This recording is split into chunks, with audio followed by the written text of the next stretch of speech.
Në burgun e Durrësit mbrëmjen e kaluar, pas vendimit të gjykatës kushtetuese për rikthimin detyrë të Erion Veliejit si kryebashkiak i Tiranës, mbështetësit e tij janë mbledhur për të festuar pranë burgut ku ndodhet. Gjykata kushtetuese mori vendim të hënën për të rrëzuar kërkesën e Këshillit të Ministrave dhe dekretin e Bajrambekit për zgjedhjet në Tiranë që të vijojë detyrën si kryetar bashkie. Praktikisht pas këtij vendimi, edhe pse ndodhet në paraburgimin e Durrësit, për shkak të hetimeve të Spakut, Veliej rikthehet në detyrën e tij si kryetari i Bashkisë së Tiranës. Mbrëmjen e kaluar janë transmetuar pamjet që vijnë nga Durrësi pranë burgut ku Erion Veliej ndodhet, ku simpatizantët e tij kanë hedhur fishek zjarre si një formë festimi pas vendimit të kushtetueses.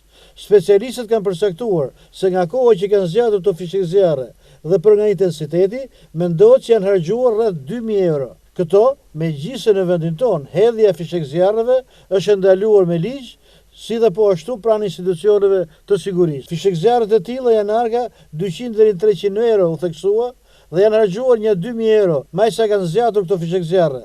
Këto janë dhe të ndaluara dhe në perimetër të afërt me një institucion nuk lejohet se është rrezikshme. Ndërkohë Arjan Curri është shprehur se brenda paraburgimit të Durrësit ku ndodhej Veliej, po pije shampanjë shtrenjtë.